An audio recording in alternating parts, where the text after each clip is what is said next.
This is Channels Television's breaking news. Informasi dari jalur Gaza, saudara. Pasukan pertahanan Israel merilis rekaman serangan terowongan bawah tanah yang diduga menjadi komplek militer dan gudang senjata milik kelompok Hamas Palestina. Dalam video rilis, pasukan pertahanan Israel mengklaim telah menyerang 750 sasaran militer yang diduga menjadi gudang senjata Hamas di jalur Gaza Utara sejak Kamis hingga Jumat pagi. Militer Israel memerintahkan 1 juta warga Gaza Utara Palestina untuk mengungsi. Persatuan Bangsa-Bangsa atau PBB memperingatkan serangan Israel Hamas berdampak banyak warga eksodus keluar wilayah baik dari Gaza, tepi barat bahkan Israel. Udara Israel menghantam kota Rafah di jalur Gaza, menghancurkan gedung pusat pelatihan kesejahteraan sosial setempat. Serangan di kota Rafah merupakan balasan dari serangan Hamas sebelumnya. Banyak korban berjatuhan di kota Rafah yang berpenduduk 2,3 juta jiwa ini. Warga dibantu tim medis Palang Merah setempat mengevakuasi warga yang terjebak reruntuhan. Kementerian Kesehatan Gaza melaporkan sampai kemarin 1.417 korban meninggal dan 6.268 lainnya terluka, serta jumlah warga hilang belum terdeteksi.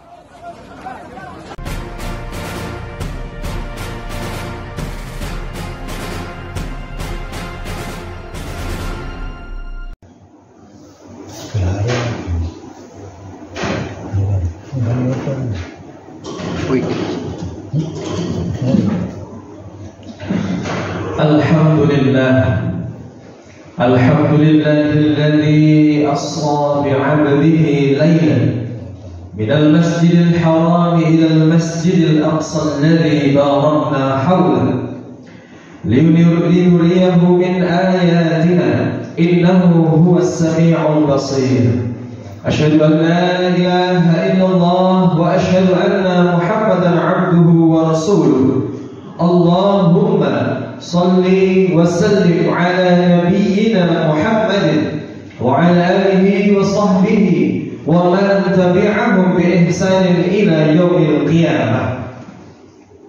أما بعد عباد الله، أوصي وإياكم ونفسي بتقوى الله عز وجل، حيث قال تبارك وتعالى: أعوذ بالله من الشيطان الرجيم، يا أيها الذين آمنوا اتقوا الله حق تقاته ولا تموتن إلا وأنتم مسلمون. وقال أيضا في آية أخرى: يا أيها الناس اتقوا ربكم الذي خلقكم من نفس واحدة وخلق منها زوجها وبث منهما رجالا كثيرا ونساء واتقوا الله الذي تساءلون به والأرحام إن الله كان عليكم رقيبا. وفي آية أخرى: يا أيها الذين آمنوا اتقوا الله وقولوا قولا سديدا يصلح لكم أعمالكم ويغفر لكم ذنوبكم ومن يطع الله ورسوله فقد فاز فوزا عظيما. صدق الله العظيم. Segala puji hanya milik Allah Subhanahu wa Ta'ala semata. Dialah yang telah memperjalankan hamba-Nya yang mulia, yaitu Nabiullah Muhammad sallallahu alaihi wasallam pada malam Isra Mi'raj dari Masjidil Haram di Mekah lalu menuju kepada Masjidil Aqsa di Palestina yang diberkahi sekelilingnya, agar Allah memperlihatkan tanda-tanda kebesarannya dan juga bahwasanya Allah Maha mendengar dan Allah Maha melihat. Salawat beriringkan salam semoga tercurah untuk Nabi kita baginda Rasulullah Muhammad sallallahu alaihi wasallam, imam para nabi dan rasul pada peristiwa Isra sebelum Mi'rajnya. Semoga keselamatan juga Allah curahkan untuk keluarga, sahabat dan umatnya yang senantiasa selalu berpegang teguh kepada ajarannya, yaitu ad-dinul Islam. Kami wasiatkan kepada diri kami sendiri, kepada khatib, juga kepada jamaah sekalian untuk senantiasa meningkatkan kualitas ketakwaan kepada Allah Subhanahu wa Ta'ala dengan sebenar-benarnya takwa. Dalam arti selalu tunduk, selalu patuh terhadap segala perintah Allah serta menjauhi segala larangan-larangan yang sudah Allah tetapkan. Sebagaimana Allah berfirman, "Ya ayyuhalladzina amanu taqullaha haqqa tuqatih wa la tamutunna illa wa antum muslimun." Wahai orang-orang yang beriman, bertakwalah kepada Allah dengan sebenar-benarnya takwa. Janganlah kamu mati kecuali kamu dalam keadaan muslim. Quran surah Al-Imran ayat 102. Jamaah salat Jumat Masjid Ukhuwah Islamiyah yang dirahmati oleh Allah, kita tahu bahwa peristiwa Isra Mi'raj adalah peristiwa bersejarah yang sangat menakjubkan. Pada peristiwa tersebut, dengan segala kekuasaan Allah, Allah Subhanahu wa taala yang memperjalankan Nabiullah Muhammad SAW, yaitu dari Masjidil Haram menuju Masjidil Aqsa, lalu kemudian dilanjutkan dari Masjidil Aqsa menuju Sidratul Muntaha. Kalau seandainya kita memperkirakan antara jarak Mekah tempat Masjidil Haram berada dengan Yerusalem di mana tempat Masjidil Aqsa berada, kira-kira jauhnya itu sekitar 1.200 km. Ditambah lagi jarak antara Masjidil Aqsa kemudian ke arah Sidratul Muntaha, kita sendiri tidak ada yang tahu seberapa jauh jaraknya. Yang mana jarak yang sedemikian jauh itu hanya ditempuh dalam waktu 1 malam saja. Oleh karena itu, jamaah rahimakumullah, Masjidil Haram yang berada di Mekah dan Masjidil Aqsa yang berada dalam satu kompleks Baitul Maqdis tersebut Allah Subhanahu wa taala takdirkan sebagai tempat yang sangat mulia khususnya untuk umat Islam. Allah berfirman, "Subhanalladzi asra bi'abdihi lailan minal masjidil haram ila al-masjidil aqsa alladzi barakna hawlahu linuriyahu min ayatina innahu huwas samiul basir." Maha suci Allah yang telah memperjalankan hambanya Muhammad pada malam hari dari Masjidil Haram ke Masjidil Aqsa yang telah kami berkahi sekelilingnya agar kami perlihatkan kepadanya sebagian tanda-tanda kebesaran kami. Sesungguhnya Dia Maha mendengar lagi Maha melihat. Quran surah Al-Isra ayat 1. Allah juga berfirman, "Wa najaynahu wa Lutan ila al-ardi allati barakna fiha lil 'alamin." Dan kami selamatkan dia, Ibrahim dan Lut ke sebuah negara yang telah kami berkahi untuk seluruh alam. Inilah hikayah Nabi Ibrahim alaihissalam dalam perjalanannya melakukan hijrah pertama kalinya menuju Baitul Maqdis dan negeri Syam. Lalu juga ada dalam kisah Nabi Sulaiman alaihissalam, Allah berfirman, "Wa li Sulaiman ar-riha 'asifatan tajri bi amrihi ila al-ardi allati barakna fiha wa kunna bi kulli syai'in 'alimin." Dan kami tundukkan untuk Sulaiman angin yang sangat kencang tiupannya yang berhembus dengan perintahnya ke negeri yang kami beri berkah padanya, dan kami Maha mengetahui segalanya. Quran surah Al-Anbiya ayat 81. Lalu ketika Al-Quran membicarakan tentang kenyamanan hidup para penduduk di negeri Sabah yang tepatnya berada di Yaman, maka kemudian Allah berfirman, "Wa ja'alna bainahum wa bainal qura allati barakna fiha quran zahiratan wa qaddarna fiha as-sayr siru fiha layaliya wa ayyaman aminin." Dan kami jadikan antara mereka penduduk Sabah dan negeri-negeri yang kami berkahi yaitu Syam beberapa negeri yang berdekatan, dan kami tetapkan antara negeri-negeri itu yaitu jarak-jarak perjalanan. Berjalanlah kamu di negeri-negeri itu pada malam dan siang hari dengan aman. Negeri yang diberkahi dalam ayat di atas yang tidak kalah nyamannya dengan negeri kaum Sabah, sebagaimana dijelaskan oleh Ibnu Abbas radhiyallahu anhuma, adalah negeri yang bernama Baitul Maqdis. Al-Quran juga menyifati tanah Baitul Maqdis adalah tanah yang subur bagi tumbuhannya, berbagai macam tanaman, airnya juga mengalir dari mata-mata air yang deras.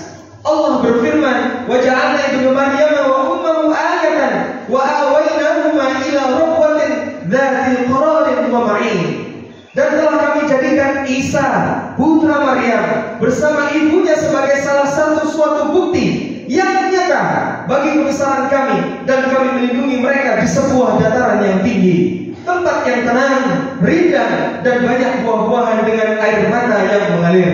Quran Surah Al-Mu'minun ayat 50. Jamaah salat Jum'ah Masjid Ukhuwah Islamiyah yang dirahmati Allah, maka kita akan membahas tentang keutamaan Baitul Maqdis, yang mana itu berada di negeri Palestina. Negeri Palestina sendiri memiliki keutamaan di lubuk hati pribadi kaum muslimin yang lurus dan benar-benar keimanannya. Di dalamnya ada masjid yang sangat dimuliakan oleh Allah, sehingga orang-orang beriman didorong untuk mendatangi dan memuliakan masjid tersebut. Di antara keutamaannya adalah sebagaimana yang diterangkan dalam berbagai riwayat yang sahih sebagai berikut. Pertama, Masjidil Aqsa adalah masjid kedua yang dibangun di muka bumi ini. Masjid Aqsa adalah yang ada di dalam kompleks Baitul Maqdis, adalah masjid kedua yang ada di bumi ini setelah Masjidil Haram. Dari hadis Abu Dzar radhiyallahu anhu, beliau berkata, yang artinya, aku bertanya, wahai Rasulullah, masjid manakah yang pertama kali dibangun? Maka beliau menjawab, Masjidil Haram. Lalu aku bertanya lagi, kemudian masjid mana ya Rasulullah? Lalu beliau menjawab, kemudian Masjidil Aqsa. Aku bertanya lagi, berapa jarak antara keduanya? Lalu beliau menjawab, 40 tahun. Kemudian dimanapun sholat menjumpaimu setelah itu, maka sholatlah di sana, karena keutamaan ada padanya. Ini adalah keutamaan pertama. Lalu yang kedua, Baitul Maqdis adalah wilayah yang tidak akan bisa dimasuki oleh Dajjal. Sebagaimana diriwayatkan oleh Junadah bin Abi Umayyah, dia berkata, kami mendatangi seorang Ansar, sahabat Nabi SAW. Kami menemuinya dan bertanya, ceritakanlah kepada kami apa yang engkau dengar dari Rasulullah SAW. Kemudian dia menyebutkan hadis tersebut, di dalamnya ada kalimat alamatuhu yanquthu fil ardi arba'ina sabahan yablu sultanuhu kulla manhalin la ya'ti arba'ata masajida al-Ka'bata wal Masjid al-Rasul wal Masjid al-Aqsa wal Tur, yang artinya tandanya dia akan tinggal di bumi Dajjal itu selama 40 hari. Ia akan menguasai segala penjuru, namun ia tidak akan mampu mendatangi 4 masjid. Yang pertama adalah Ka'bah, yang kedua adalah Masjid Rasulullah, dan yang ketiga Masjidil Aqsa dan At-Tur. Hadis riwayat Ahmad dan para perawinya thiqah, artinya terpercaya. Lalu keutamaan yang ketiga, jamaah rahimakumullah, safar ke Masjidil Aqsa dengan tujuan salat, pahalanya dapat menghapus dosa-dosa dan meninggikan derajat. Sebagaimana diterangkan oleh sahabat Abdullah bin Amr bahwasanya Nabi SAW bersabda, yang artinya tatkala Sulaiman bin Daud alaihissalam selesai membangun Baitul Maqdis, dia meminta kepada Allah Azza wa Jalla 3 hal, hukum yang sesuai dengan hukum Allah Azza wa Jalla, lalu kerajaan yang tidak pernah diberikan seorang pun setelahnya, dan agar seseorang yang mendatangi masjid ini untuk mengerjakan salat di dalamnya, dosa-dosanya keluar sebagaimana dia keluar dari rahim ibunya. Lalu Nabi SAW bersabda, adapun yang kedua, aku telah diberi dan aku berharap akan diberikan yang ketiga. Hadis riwayat Ahmad, Nasai dan Ibnu Majah. Lalu keutamaan yang terakhir yang keempat adalah kemenangan kaum muslimin di akhir zaman. Salah satunya ditandai dengan penaklukan Baitul Maqdis. Dari hadis Auf bin Malik bahwasanya ia mendengar Rasulullah SAW bersabda, "U'dud sittan baina yaday sa'ah mauti thumma fathu Baitul Maqdis." Hitunglah 6 hal sebagai tanda datangnya hari kiamat, yaitu diantaranya 1 kematianku dan kemenangan Baitul Maqdis. Hadis riwayat Bukhari. Lalu jamaah rahimakumullah, bagaimana dengan urusan para saudara-saudara kita, umat muslim yang saat ini berada di Palestina?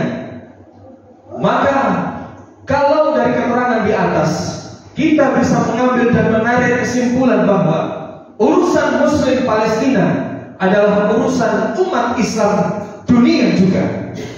Jamaah rahimakumullah, kita lihat berita akhir-akhir ini. Kita melihat masjid dihancurkan, tempat pengungsian dihancurkan. Sudah berapa korban yang tewas, baik itu dari anak-anak, dari bayi, usia balita, usia remaja, bahkan usia orang tua. Pertanyaannya adalah, tidakkah ada sedikit pun rasa haru dalam hati kita, rasa sakit hati dalam diri kita ketika melihat saudara-saudara kita? Misalkan mereka sedang memandangkan azan, tiba-tiba datanglah sebuah rudal yang mengebom masjid itu dan hancur lebur. Lalu bisa kita bayangkan saudara-saudara kita yang sedang dirawat karena luka-luka akibat ledakan di tempat yang lain, dalam satu rumah sakit dihancurkan oleh sebuah rudal. Begitu juga tempat pengungsian. Maka mari sama-sama kita buka hati kita, kita ketuk hati kita betul-betul. Kita lihat bahwa itulah yang saat ini sedang dirasakan oleh saudara-saudara muslim kita di Baitul Maqdis. Lalu apakah aksi kekerasan yang dilakukan oleh pasukan Yahudi itu akan berakhir? Tentunya belum. Aksi kekerasan dan perampasan hak di sana masih terus berlangsung sampai detik ini. Pasukan Yahudi yang suka menentang perintah Allah Subhanahu wa taala, bahkan saat ini lebih sadis daripada tahun-tahun yang lalu. Mereka juga melakukan pengeboman, penghancuran, bangunan-bangunan pemukiman warga mereka runtuhkan. Ratusan saudara kita, bahkan ribuan, sudah mencapai ribuan yang meninggal akibat serangan brutal ini. Ini tidak berperi kemanusiaan. Di antara mereka ada anak-anak yang masih balita, masih bayi, juga turut menjadi korban keganasan mereka. Saudara kita yang di sana hanya mampu membalasnya dengan lemparan batu. Sambil menangis, mereka berteriak, "Apa salah kami? Apa salah kami? Apakah karena kami seorang muslim sehingga engkau tega menyerang kami?" Jamaah rahimakumullah, kemerdekaan itu adalah hak bagi segala bangsa, dan penjajahan di atas dunia itu harus dihapuskan. Kaum muslimin adalah satu tubuh. Ini adalah prinsip persaudaraan dalam Islam, sebagaimana sabda yang Rasulullah ucapkan dan Rasulullah katakan, "Al-mu'minu lil-mu'mini kal bunyan yashuddu ba'duhum ba'dha." Orang beriman terhadap orang beriman lainnya bagaikan satu bangunan yang satu sama lainnya saling menguatkan. Hadis riwayat Bukhari. Orang-orang yang tidak suka dengan kejayaan Islam ingin melenyapkan prinsip persaudaraan dalam Islam yang sangat fundamental ini. Oleh sebab itu, hendaknya setiap muslim menyadari akan hal ini. Hendaknya kita setiap muslim memberitahukan kepada muslim-muslim yang lain akan rencana-rencana buruk dari pihak-pihak yang memang sengaja memusuhi daripada Islam. Maka mari kita bangun. Pertama adalah rasa empati, lalu kemudian rasa peduli dan rasa persaudaraan dalam ikatan iman yang kuat. Muslim Palestina adalah saudara kita, mereka keluarga kita. Ibarat kita adalah organ tangan dan mereka adalah organ bagian yang lainnya. Jika mereka merasakan sakit, maka kita pasti juga ikut merasakan sakit. Jika mereka bahagia, maka kita juga akan ikut bahagia. Jika mereka menderita, maka kita juga akan merasakan penderitaan yang mereka rasakan. Rasulullah SAW bersabda, "Mathalul mu'minina fi tawaddihim wa tarahumihim wa ta'atufihim mathalul jasad idza ishtaka minhu 'udwun tada'alahu sa'irul jasad bis-sahar wal humma. Perumpamaan orang-orang yang beriman dalam hal saling mengasihi, saling mencintai dan menyayangi bagaikan satu tubuh. Apabila ada salah satu anggota tubuh yang sakit, maka seluruh tubuhnya akan juga ikut terjaga dan panas, turut merasakan sakitnya. Hadis riwayat Bukhari dan hadis riwayat Muslim. Maka jamaah rahimakumullah, mari kita bantu saudara-saudara kita yang ada di Palestina dan dimanapun mereka berada dengan bantuan apapun itu yang dapat kita lakukan. Jika tak mampu dengan fisik dan kita memiliki kelebihan harta daripada saudara kita yang lain, maka sisihkan sebagian harta itu. Alhamdulillah saat ini banyak sekali lembaga-lembaga yang membuka bantuan untuk menghubungkan kita dengan mereka, tempat bagaimana kita menyalurkan sebagian harta mereka. Maka pilihlah lembaga-lembaga yang amanah. Kalaupun kita tidak mampu dengan harta, maka mari sama-sama kita panjatkan doa untuk keselamatan, untuk kesabaran, dan untuk kemenangan bagi mereka saudara-saudara kita. Inilah bentuk daripada solidaritas kita yang paling lemah. Rasulullah bersabda, "Ma min 'abdin muslim yad'u li akhihi bi dhahril ghaibi illa qala al-malaku wa laka bimithlihi." Tidaklah seorang muslim mendoakan kebaikan bagi saudaranya sesama muslim tanpa sepengetahuannya, melainkan malaikat akan berkata, "Dan bagimu juga kebaikan yang sama." Jika bukan kita, siapa lagi yang akan membantu mengobati luka mereka? Jika bukan kita, siapa lagi yang akan mengobati tangis mereka? Jika bukan kita, siapa lagi yang akan mendukung mereka menuju kemerdekaan dari penjajahan Yahudi? Semoga Allah Subhanahu wa taala melimpahkan kesabaran dan ketabahan kepada saudara-saudara kita yang saat ini sedang mengalami penderitaan dan sedang dirampas hak-haknya oleh kaum Yahudi di bumi Baitul Maqdis. Semoga Allah Subhanahu wa taala segera memberikan kemenangan kepada kaum muslimin dan melenyapkan kezaliman penjajahan. Semoga Allah Subhanahu wa taala memberi kita kemampuan juga untuk mampu membantu saudara-saudara kita muslim Palestina hingga mereka menemukan kebahagiaan dan kemerdekaan yang selama ini mereka dan kita impikan bersama-sama. Barakallahu li wa lakum fil Qur'anil 'azim wa nafa'ani wa iyyakum bima fihi minal ayati wa dzikril hakim. Aqulu qawli hadza fastaghfiruhu innahu huwal ghafurur rahim.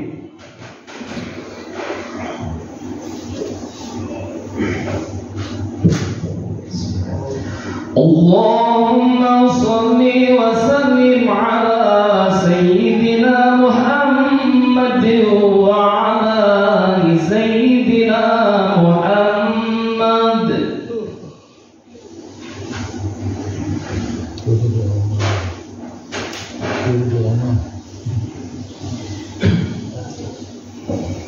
Ahmadu Rabbi wa ashkuru وأشهد أن لا إله إلا الله وحده لا شريك له وأشهد أن نبينا محمدا عبده ورسوله.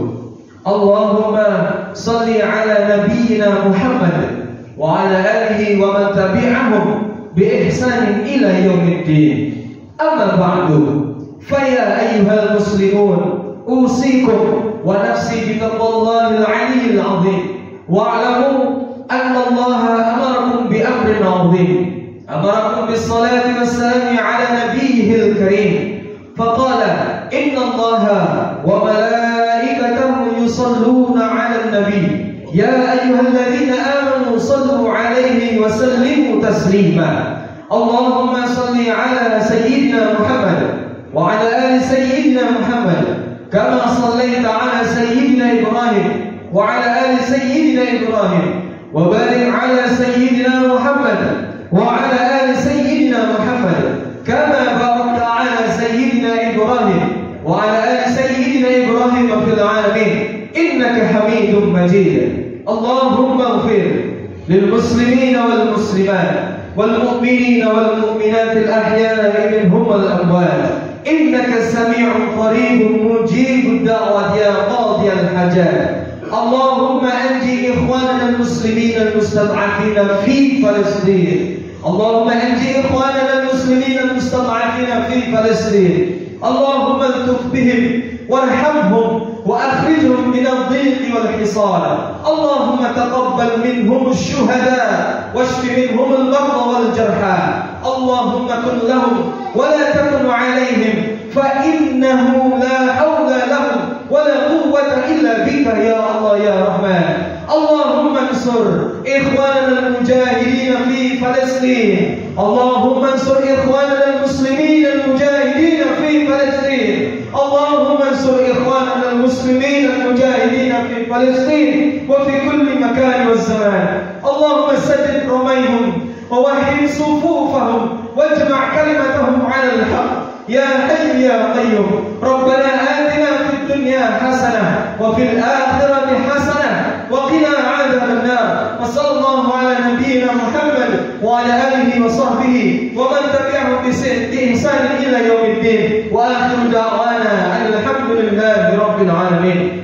عباد الله إن الله يأمر بالعدل والإحسان وإيتاء ذي القربى وينهى عن الفحشاء والمنكر والبغي يعظكم لعلكم تذكرون. واشكروه على نعمه يزدكم ولذكر الله أكبر. أقم الصلاة. الله أكبر.